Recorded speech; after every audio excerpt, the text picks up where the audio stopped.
السلام علیکم ورحمۃ اللہ وبرکاتہ۔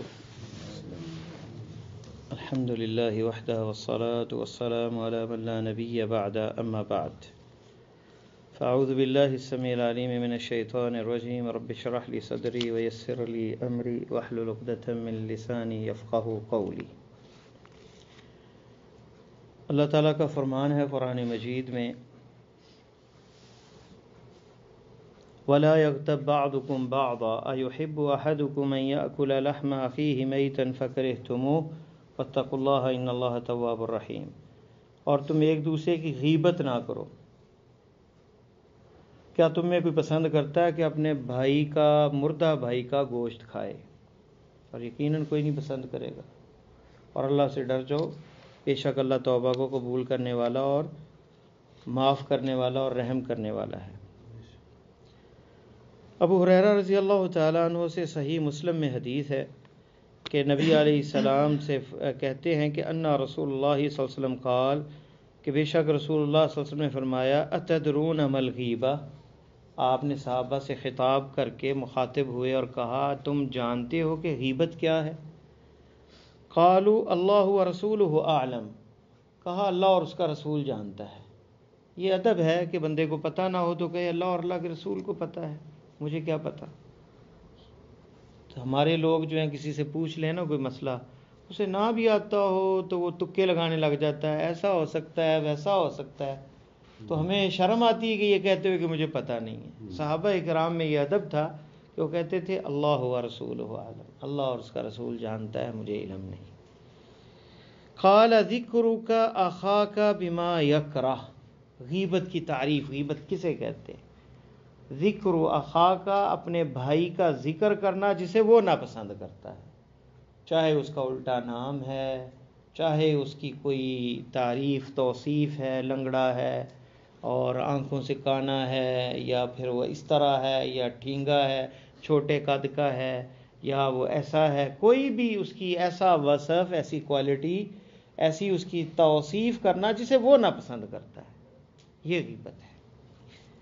قیل افرأیت ان کان فی اخی ما اقول، ایک صحابی کہتے ہیں اگر میں کسی کے بندے کے بارے میں کہتا ہوں، اس کے بارے میں کچھ صرف کسی کے پاس جا کے، اور اس میں وہ ہو بات، یعنی چغل خور ہے، وہ جھوٹا ہے، بدکار ہے، کوئی کام غلط کرنے والا ہے، اور وہ کام اس میں موجود ہو، پھر میں ذکر کروں تو کیا پھر بھی غیبت ہوگی؟ قال ان کان فی، آپ نے فرمایا اگرچہ اس میں ہو، یعنی ایک بندہ اس میں عیب ہے، اس کا عیب دوسری جگہ پہ بیان کرنا جس میں اس کی بےزتی محسوس ہو اور وہ ناپسند کرے، یہ غیبت ہے اگرچہ اس میں ہے، اور اگر نہیں ہے تو یہ تو اس سے بھی بڑا گناہ ہے، یہ تو بہتان ہے، یعنی اس میں ہے ہی نہیں اور پھر آپ یہ بات کر رہے ہیں، غیبت بھی کر رہے ہیں، بہتان بھی ہے، دو جرم ہیں۔ تو یہ آپ نے فرمایا اگرچہ اس میں ہے، ما تقول، جو تم کہہ رہے ہو، فقد اغتبتہ، تو نے اس کی غیبت کی، وَإِن لَمْ يَكُنْ فِي، اگر اس میں وہ وصف نہیں ہے، فَقَدْ بَهَتَّهُ، تو پھر اس پر بہتان لگایا ہے تم نے، تو یعنی اس پہ آپ نے جھوٹا الزام لگایا ہے۔ تو یہ دیکھیں اس میں، اس حدیث کے اندر ہمیں کتنے مینرز مل رہے ہیں، اخلاق مل رہے ہیں۔ ایک تو یہ کہ اپنا وقت ضائع نہ کیا جائے قیل و قال میں، فضول باتوں میں، کوئی جیسا بھی ہے ہمیں کوئی فائدہ، جس کو بتا رہے ہیں اس کو کوئی فائدہ ہوگا، اس کا کوئی فائدہ نہیں، کیا علم میں اضافہ ہوگا، یا کوئی پیسے زیادہ مل جائیں گے، یا عزت مل جائے گی، کچھ بھی نہیں۔ اصل یہ چیز جو ہوتی ہے، یہ غیبت کا سبب، ریزن کیا ہے؟ ریزن یہ ہے ہمارے اندر جو غصہ ہوتا ہے نا دوسرے کے بارے میں، اس کو نکالنے کے لیے، جسے کہتے ہیں بھڑاس نکالنے کے لیے، ہم جو ہے نا یہ کرتے ہیں کہ جناب اس نے میرے ساتھ زیادتی کی تھی، اب چھوڑنا نہیں، جہاں مجلس ہوئی اس کے خلاف وہ شروع ہو جاتا ہے، جناب وہ ایسا ہے، وہ ایسا ہے۔ تو یہ طریقہ صحیح نہیں۔ اصل تو ہے کہ درگزر کرنا، اس سے ہمیں یہ بھی سمجھ آتا ہے کہ درگزر بھی کیا جائے۔ غیبت پہ جو ابھارنے والی چیز ہے وہ غصہ ہے اور بدلہ ہے، تو معاف کرنا چاہیے، یہ بھی اس سے سمجھ آتی ہے۔ تیسری چیز ایک اور سمجھ آتی ہے کہ پردہ، ستر، کہ پردہ ڈالنا چاہیے۔ اگر کسی کے عیب ہیں تو ہمارے بھی تو عیوب ہیں، ہمیں اپنے عیب جو ہے نا وہ پچھلا طرف ہے ہماری قمیض کا، وہ ہمیں نظر نہیں آتے، لوگوں کے عیب ایسے سامنے نظر آتے ہیں، اور بندہ جب اشارہ کرتا ہے نا انگلی کے ساتھ کسی کی طرف کہ فلاں ایسا ہے، تو ایک انگلی اس کی طرف ہوتی ہے اور 3 انگلیاں اس کی ذات کی طرف ہوتی ہے کہ اپنا بھی خیال کرو، تم ادھر اٹھا رہے ہو انگلی تو اپنی طرف بھی دیکھو کہ تمہارا کیا حال ہے، کیا تم مبرہ ہو۔ اس لیے عربی شاعر نے نا کیا خوب جملہ کہا ہے، اس نے کہا اذا اتتک مذمتی عن ناقص فہی الشہادۃ لی بانی کامل، اگر میری عیب اور میرے متعلق برائیاں تمہیں ایسے بندے سے ملیں جو خود ناقص ہے، جس کے اندر خود بڑے عیب ہیں، تو یہ گواہی اس بات کی کہ میں تو ٹھیک ہوں، وہ خراب ہے بندہ، اس کے اندر کمی کوتاہی ہے۔ تو غیبت جو ہے، چغلی جو ہے، اس سے معاشرے کے اندر کیا ہوتا ہے، ٹوٹ پھوٹ کا شکار ہوتا ہے۔ آپ کسی کے بارے میں اگر برا سنتے ہیں تو دل میں اس کے متعلق خیال پیدا ہوتے ہیں، برے خیال پیدا ہوتے ہیں، وقت کا ضائع ہونا، پھر ایک مسلمان کی عزت۔ ایک حدیث میں آتا ہے کہ سب سے، آپ کو پتہ ہے سود کا کتنا گناہ ہے؟ بہت بڑا۔ اشد عند اللہ من 36 زنیہ، 36 زناؤں سے بدتر ہے۔ لدرہم ربا، ایک درہم، ایک ریال، 1 روپیہ سود کا اتنا برا ہے۔ اور سود کی 70 سے زیادہ شاخیں ہیں، شعبے ہیں، مختلف ذرائع ہیں، مختلف اس کی قسمیں ہیں۔ سب سے ادنا ہلکا جو ہے ایسے جیسے اپنی ماں سے بدکاری کرنا، اس سے بھی بڑا گناہ کیا ہے، سود سے بھی برا گناہ کیا ہے، استطالۃ المرء فی عرض اخی، بندہ اپنی زبان دراز کرے اپنے مسلمان بھائی کی عزت کے بارے میں۔ ایک مسلمان کی عزت اتنی عزیز ہے کہ آپ نے حجۃ الوداع کے خطبہ میں ارشاد فرمایا، اے لوگو آج کا دن، یہ شہر کون سا ہے؟ فرمایا حرمت والا۔ یہ مہینہ کون سا ہے؟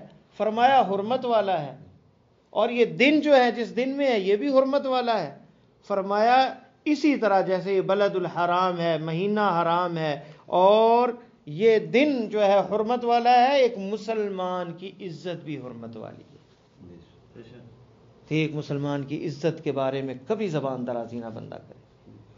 تو اس طرح آپ نے ڈرایا لوگوں کو کہ یہ حقوق میں سے ہے کہ آپ کسی مسلمان کی اگر کوئی چیز بھی ہے پھر اس پہ اجر بھی ہے۔ فرمایا من ستر مسلما سترہ اللہ یوم القیامہ، سترہ اللہ فی الدنیا والآخرہ، جو مسلمان کی پردہ پوشی کرتا ہے اللہ دنیا اور آخرت میں اس کے عیب کو چھپاتے ہیں اور پردہ کرتے ہیں، اسے پردہ پوشی کرتے ہیں، اس کے عیوب کو چھپا لیتے ہیں۔ اور ہر بندہ، ہم کس کے اندر عیب نہیں ہے، سارے لوگوں کے عیب اگر لکھے ہوئے اس کے کپڑوں پہ آ جائے تو پاس کوئی بیٹھے نہ کسی کے، اتنے عیوب ہیں ہر بندے کے اندر۔ انس ابن مالک، آخری حدیث اس موضوع پہ، انس ابن مالک یہ ان کی حدیث جو ہے رضی اللہ تعالیٰ عنہ، یہ روایت کرتے ہیں، کہتے ہیں اللہ کے رسول صلی اللہ علیہ وسلم نے فرمایا، اور یہ مسند احمد کے اندر ہے اور اس کی سند جو ہے وہ صحیح ہے شرط مسلم پہ، ابو داؤد میں بھی ہے اور صحیح ترغیب و ترہیب میں بھی شیخ البانی نے ذکر کیا ہے۔ کہتے ہیں کہ رسول اللہ صلی اللہ علیہ وسلم نے فرمایا کہ لما عرج بی، نبی علیہ السلام کو جب اوپر لے کے جایا گیا، سیر کروائی گئی آسمانوں کی، مررت بقوم لهم اظافر من نحاس، مجھے ایک ایسی قوم کے پاس سے گزارا گیا جن کے ناخن جو ہے وہ پیتل کے تھے، نحاس کے تھے، پیتل کے، یخمشون وجوہہم، اپنے چہروں کو وہ نوچ رہے تھے اپنے ناخنوں سے، وصدورہم، اور اپنے سینوں کو جو ہے کھرچ رہے تھے۔ فقلت من هؤلاء یا جبریل، میں نے کہا جبریل امین یہ کون ہے؟ قال هؤلاء الذين ياكلون لحوم الناس، یہ وہ لوگ ہیں جو لوگوں کا گوشت کھاتے ہیں، ويقعون في اعراضهم، اور ان کی عزتوں کے بارے میں بات کرتے ہیں، یعنی یہ وہ غیبت کرنے والے ہیں، یہ چغل خور لوگ ہیں، یہ لوگوں کا گوشت کھانے والے اور لوگوں کی عزتوں کو پامال کرنے والے، ان کے عیبوں پہ بات کرنے والے یہ لوگ ہیں۔ تو قیامت کے روز یہ ان کو سزا اللہ تعالیٰ کی طرف سے ملے گی۔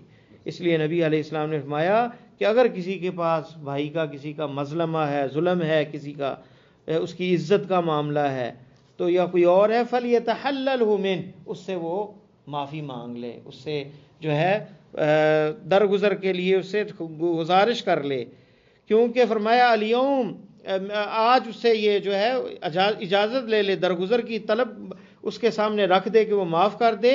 فرمایا قبل ان لا یکون دینار ولا درہم، اس دن نہ دینار ہوگا نہ درہم ہوگا قیامت کے دن.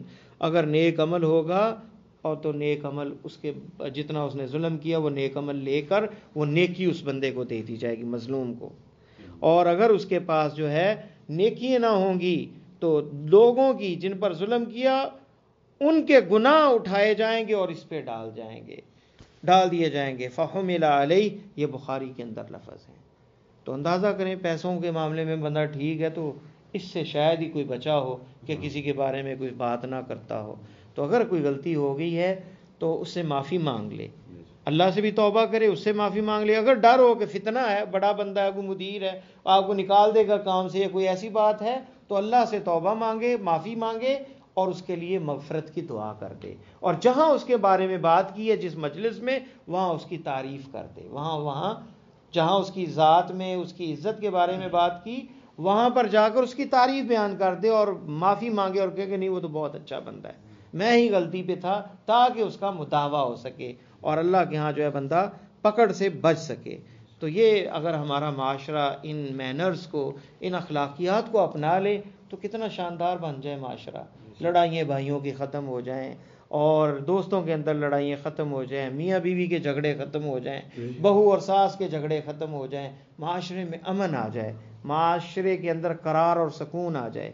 اس لیے ہمیں چاہیے کہ نبی علیہ السلام کے ہر فرمان، اللہ کے ہر فرمان اور پیارے حبیب صلی اللہ علیہ وسلم کی ہر حدیث پر عمل کریں تاکہ ہماری زندگی میں قرار بھی آ جائے، اطمینان بھی آ جائے، سکون بھی آ جائے اور اللہ بھی ہم سے راضی ہو. اللہ دنیا میں بھی راضی ہو جائے اور آخرت میں بھی راضی ہو کر ہمیں جنت عطا کرتے. سبحانک اللہم و بحمدک، اشہد ان لا الہ الا انت، استغفرک و اتوب الیک.